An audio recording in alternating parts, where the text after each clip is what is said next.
It's been almost 3 decades since the Rage virus escaped from a biological weapons laboratory. Still living in a ruthlessly enforced quarantine, some have found ways to exist amid the infected. When one of them decides to venture into the dark heart of the mainland, he soon discovers a mutation that has spread to not only the infected, but other survivors as well. 28 Years Later is directed by Danny Boyle and stars Alfie Williams, Ralph Fiennes, Aaron Taylor Johnson, Jodie Comer, and many more. So Jeffrey, what do you think about 28 Years Later? 28 Years Later, it's another sequel to 28 Days Later, but this is the first sequel that we have Danny Boyle and Alex Garland back. I've always really appreciated Danny Boyle. He has like some classics under his belt, like Train Spotting. I consider 28 Days Later to be a bit of a classic, but he has this very frantic editing, like frenetic editing style, where his films are very dynamic visually. There's usually a lot going on. And when he's working with a script from Alex Garland, he historically has really put out some great cinema. Alex Garland, it's kind of cool that he's back because he's been having this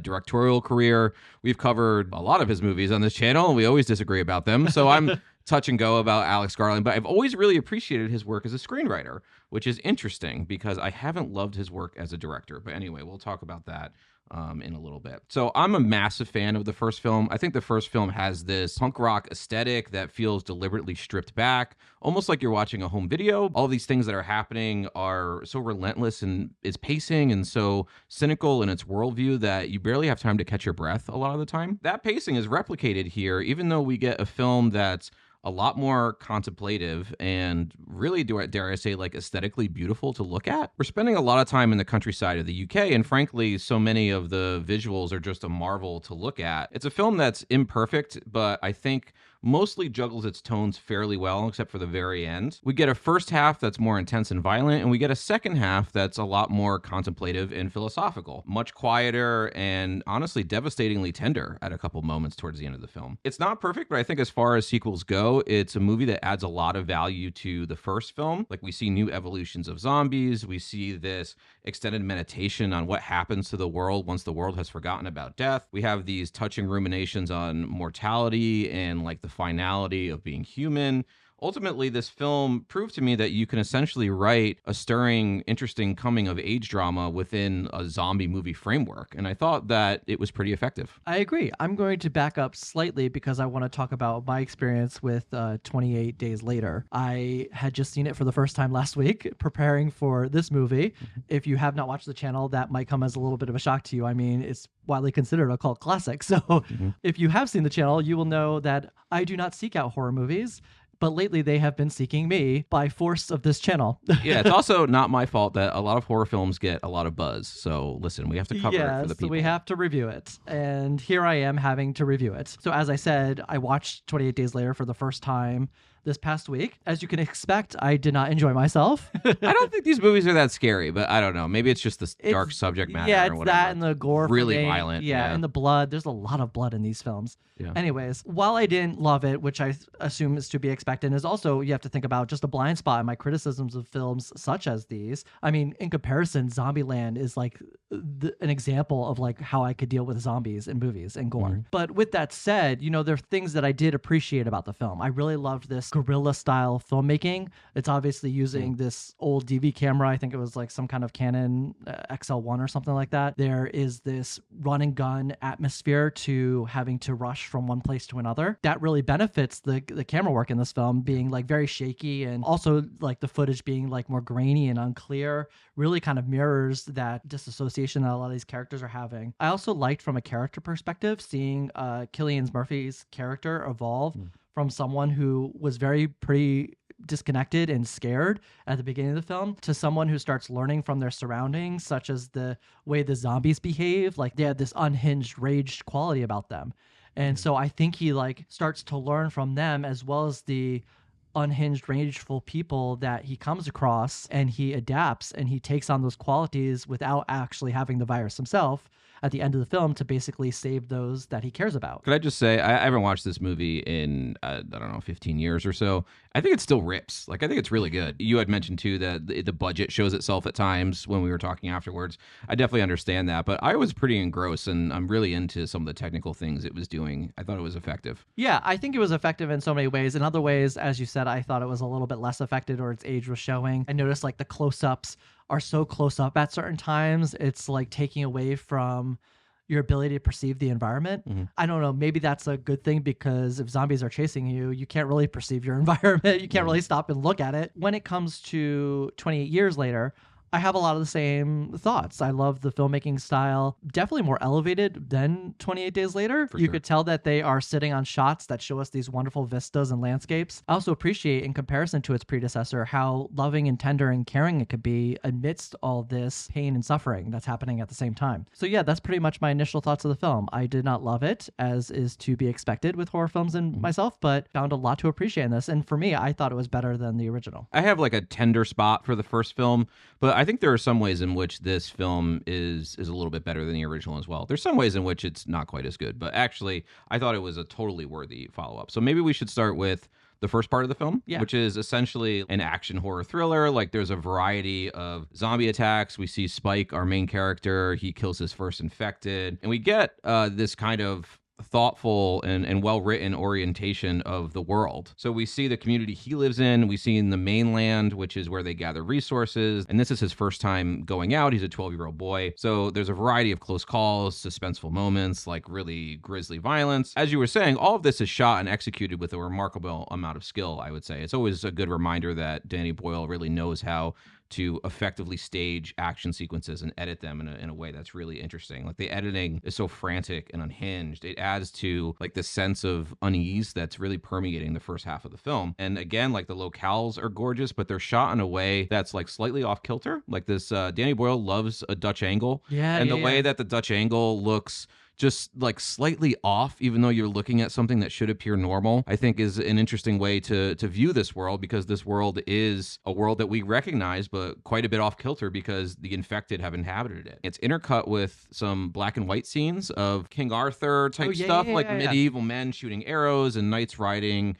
on horses. And it's almost like this commentary about how the world has regressed back to what it once was. This primitive state, Yeah, because of the rage virus. So I thought the whole first part of the film was really great. Yeah, I completely agree. There's actually a particular moment in the film where they come across another character from Sweden who he's ended up stranded there when he was on boat patrolling and got caught. But he has a phone, like a cell phone. Yeah. This kid has like no idea what the cell phone is. Like, technology just he's talking about delivery drivers. So this is a great little bit. Yeah, so that was a fun moment. But going back to that beginning part, all those aspects, technical aspects that you're describing, are such a big part of it. But there's also this narrative that's playing. We have Alfie Williams playing Spike, as you mentioned. We have Aaron Taylor Johnson playing Jamie, his father. And then we have Jodie Comer playing Isla, the mother. And so we're getting really a sense during this time of their life on this island. Isla has some kind of condition because she is in bed, going between like this very lucid state and the state of bringing up memories as if they're happening concurrently in the present. So she'll be addressing Spike in one moment and she'll be treating him as if he is her father and not her son. And so it's in this outing that Spike and Jamie come across this fire in the distance, and his dad's like, don't bother with that. Like, that's not a good place to go. He overhears a conversation, or he gets in a conversation with somebody who's taking care of the mom while this whole party is happening. And that's when he comes to find out that this character, played by Ralph Fiennes, Dr. Ian Kelson, who is a doctor. So he decides he wants to take his mom there. And that's basically the main narrative of the film. He wants to take his mother, smuggle her out of the island so that he could bring her to this doctor and find out what's wrong and help her. Although I will say, interesting you say that that's the main narrative, and it is, but that doesn't come in until like halfway through the film. Yeah. And it's slow moving. It's slow moving, but it also bifurcates these two different films that we have here. Normally when I see two films that are trying to be one film, it kind of bothers me, but I thought that the transition from really tense thriller into contemplative family drama within a zombie apocalypse was actually pretty well handled. I agree. I was pretty surprised. So that second half, like, there's a lot more focus on the parents, and our main character, Spike, is played by Alfie Williams, who's really, really good, by the way. Yeah, I agree. Like, he's such a sensitive, sweet kid. Like, he wants the best for his mom in this situation. And he's also, like, consciously looking for his place within the world, this very strange world that he finds himself inhabiting. This follows the structure of a typical coming-of-age story, right? So his idealism is gradually leveled by the horrors of the world. He learns something about himself in the process. And I think that this part of the film is actually what worked for me most. Like, I love the existential philosophy, and we find this character or these characters together actually reckoning with mortality and safety and the meaning of life for the first time in this film. Late in the film, Ralph Fiennes embodies some of the film's more philosophical stretches, like where he's talking about memory, he's talking about death, he's talking about, the collective meaning of communal grief. And there's a ton of really heavy but like very tender scenes. I did not expect to be so touched and so devastated by some of the things that happen in the last like half hour of this movie. Yeah, and there's some things I want to talk about when we get to spoilers, Okay. but more specifically about him. But I like how you condensed his character without saying anything. Yeah, and he has a way of living that's odd but makes sense. Yeah. Within this world. Going from there, one of the things I really liked about the film thematically was this conversation that I think the film was happening between people that choose to do good and people who choose to do bad, and how that could happen on either the side of humanity not with the virus and with the people that have the virus, the zombies. I think this is well outlined in Spike's relationship to his dad, Jamie. Yeah. Because in this world, we've noticed that there's been this mutation with the zombies, and some of them are turning into what is titled alphas in the film. These are zombies that Have are huge more penises? intelligent. Oh, yes. They have really big my penises. Gosh, this film does not shy Sorry away to from interrupt showing you, that. but holy hell. Talk about inadequacy. Yes. Okay. So yes, but these zombies, these beings are more enraged, but smarter and more intelligent. What I liked about this is that what exists in this community of zombies pretty much also exists in this community of people that don't have the virus yet. And we see Spike with all this empathy, and he's trying to do good, and he's trying to bring his mother to this doctor to help her. So he has all these like really nice intentions. And then we see his dad at the beginning, we think he has good intentions, he's just helping his son. But then we slowly realize that there's some selfish qualities to him. There's this machismo quality to him where he feels like he has to make more of what happened in the woods to make his son look better, like when the party's happening. Yeah, that's really interesting. I actually didn't write anything about that, but this like predilection he has for exaggeration when he's talking about what happened with his son.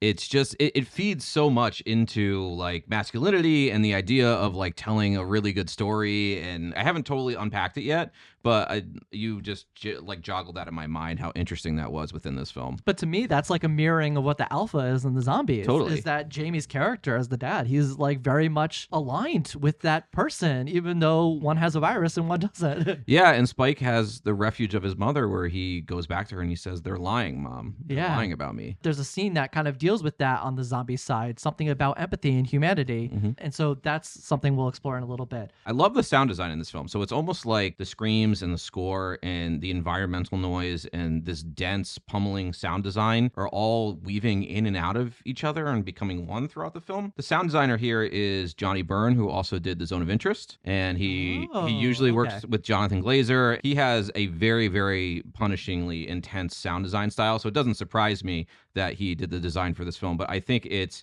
as astute and as interesting as it is in Glazer's films. It's not particularly subtle. It is subtle in The Zone of Interest, but it's not particularly subtle here, but it's really, really effective, especially in a loud movie theater to get you kind of amped up for these more intense scenes. But really terrific sound design here and recent Oscar winner. These scenes have this for me, this unbearable tension. Yeah. And especially when they're in the house and they're hiding at the beginning of the film, they like make their way into the attic. There's like this screeching quality. It almost seems like a radio or something. It's like a hissing, like a loud frequency hissing or something. Yeah. It's very, very effective in those moments, just tied with the imagery. I felt scared out of my mind this entire. I was like, why are we doing this? Why are we going into this building? For me, I was just like, just A+ body language from you in this movie too. It was not as good as The Substance, but you were like doing this whole thing, and I love it. This film utilized the same thing multiple times, and it still worked every single time. A zombie crawling towards somebody, and we're just there to wait to see like, oh my gosh, is this person going to realize what is happening? So I think from here, I'd love to get into spoilers and talk about some of the things we were describing earlier in deeper detail. So if you have not seen 28 Years Later, I recommend coming back to this review unless you don't mind being spoiled. So I want to go back to this conversation about like the alpha and like choosing what you do and whether it's for something intentionally good or something intentionally bad.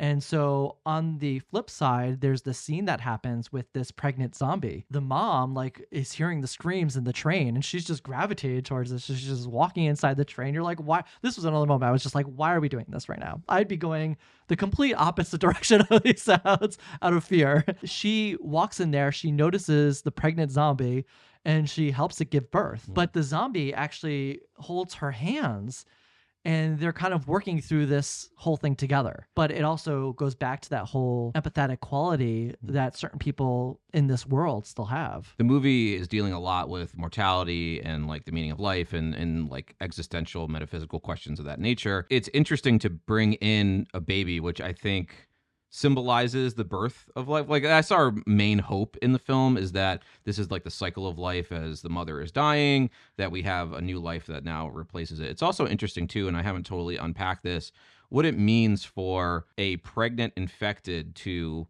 give birth to a baby that's not infected. Yeah. I think there's probably some kind of interesting metaphor there. And maybe there's more to be explored in the sequel too, which is already shot and apparently coming out in January. So on that note of the film dealing with mortality and life and all these things, we could go back to that conversation that we were having about Dr. Ian Kelson, played by Ralph Fiennes. He, as we said, is a little bit of an odd character, but this is the way he's come to deal with this zombie apocalypse. And he is stacking all the skulls into this shrine to give remembrance to all these people who have died. Yeah, and this is where the really, I think, touching scenes come in, or these more like ruminative scenes of meditating on death and what it means for the people in the film. Because Jodie Comer's character, the mother, chooses to die instead of to live out the rest of her life having cancer. And I think that's a really bold and interesting choice, something that works nicely with the themes here, because so many of the people in the film don't get to really choose when they die or how they die. And that's becoming an extinct thing in this film, or in the world of this film. So I thought that was a really interesting moment. In that particular moment, the doctor's talking about how like we don't get to choose, but how beautiful it is to go on a nice note. But also what I really loved about this is that this really worked, I think, as validation for Spike's character. The path you set out on to help your mother actually did end up helping her. It helped her to come to terms with what she was dealing with and not knowing what she was dealing with, even though she had an idea that it might be cancer, she mentions in the film. But it brings them together in a way that gives them so much beautiful closure. I think from the outside, you would see this scene as being very bizarre and weird, but it ended up working so well. And I think it's really hard to pull off something like that. Yeah, completely. And you were telling me on the way out that the film is deceptively really well written, because there's a lot of exposition that this film needs to dump on you, and it does so elegantly. It reminds me of Sinners earlier in the year. That was able to do that in a similar way. We were talking about speechifying last week with Materialists, but it has these almost like proverbs that especially Ralph Fiennes' character is speaking to us that I think were really touching. And I keep using the word tender, but just these quiet ruminations on life that I think are really good additions here. It all comes together so beautifully in this moment that you don't feel like one is outweighing the other. As you were saying, like the speechifying, there isn't as much dialogue here. It rests in these quiet moments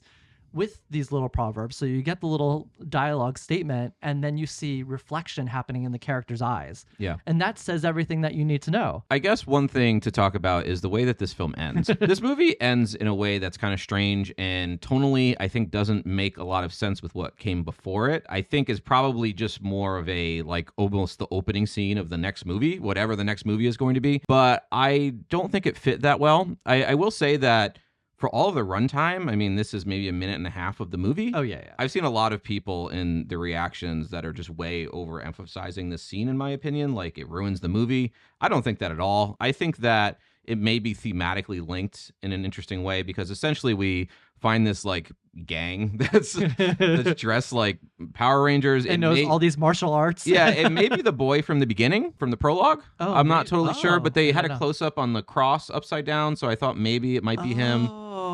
And he says his name is Jimmy, and Jimmy is written on the church. So that might be the connection. I assume the next film will hash this out for us. But then there's this strange, like, martial arts scene where basically these people just love killing zombies. Thematically, that's a really interesting thing. If they're going to be exploring this in the next film, the idea that people just roam through the countryside, turning killing into sport, I think is fascinating. That one guy that was hanging upside down in the house, we're still like, who did that? And this gang could be a clue as to who's responsible. It's out of place tonally, for sure. I don't think it's as out of place with the story as people are making it out to be. This certainly didn't ruin the movie for me. I found it a little odd, but I didn't really think twice about it moving out of the theater. This is maybe why I should get off Twitter. People, like, the early reactions for this movie were like, "You're not going to believe the end of this movie. It's crazy. It will get you to..." And I was like, this wasn't that crazy. No. I mean, it was a little crazy. It was a little odd, but it wasn't crazy. I think it's just like tonally it doesn't fit because the characters don't fit. Yeah. We don't come across characters like these in the entirety of the story. And now here they are coming out all colorful and like doing these martial arts, and you're like, nobody in this film or this whole series has existed like this so far. But if you add, what you were saying, like the writing, the building, the church scene at the beginning with the younger kid, the upside down cross, the guy that's hanging upside down and he has things carved into his body. Yeah, and I think they hang one of the infected upside down at the end of the film. And also one of the little methods in that battle sequence, if you notice, was somebody taking a plastic bag and putting it around the head. Yes. Which fits with this guy that's hanging upside down and has a plastic bag wrapped around his head. So yeah, I think there's little clues in the rest of the film, as you were saying, but also tonally, I was just like, oh, do we really need this here narratively right now? It did kind of feel like strangely Power Ranger-y. It did. But anyway, you ready to go to grades? I am ready to go to grades. I give the film a B+.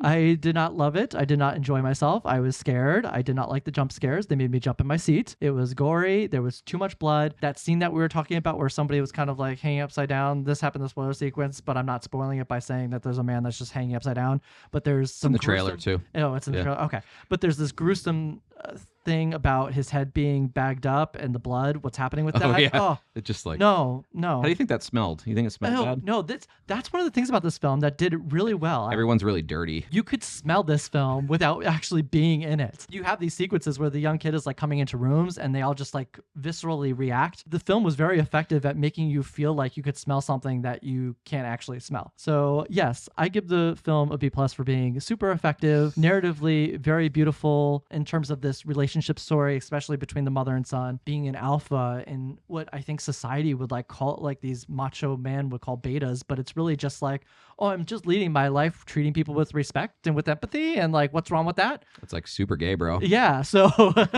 I think this film is a great testament to these two different ways of going through your life, and I think the benefits, they aren't so bad on the empathy side. I'm going to give this movie a B+ as well. I thought that this was borderline great. I really, really liked it. It's a really intense film that's very well made, very aesthetically beautiful, edited with a tremendous amount of skill and with a very like innovative way of looking at filmmaking. Like I haven't seen a lot of films that are edited in this way. I felt like I was in the hands of a real filmmaker that had a vision. For Danny Boyle taking on so much, I can forgive him for not always juggling the tone perfectly like he doesn't at the end of this film. I've seen some people that say this very much feels like a first installment, and it does, but at the same time, it did feel like it told a complete story to me. If you take out the last minute of it, that's a setup for the next film and whatever's coming. I think that there's a really good story here about a boy coming of age and learning about the horrors of the world and trying to find himself within it. And I think it was just really, really good, especially for me being a big fan of the first film. I saw that film in theaters with my dad when I was like 12 years old, harkening all the way back to that film and all of the legacy sequels that we have got that have been kind of like a waste of time. It's really nice to see this one bring some new ideas to the table. So I'm happy. I'm very happy. All right, and that's it for our review of 28 Years Later. 28 Years Later is now in theaters, so if you haven't seen it, go check it out. Let us know in the comments, what did you think about this film? As always, thank you guys for watching, and we'll see you next time.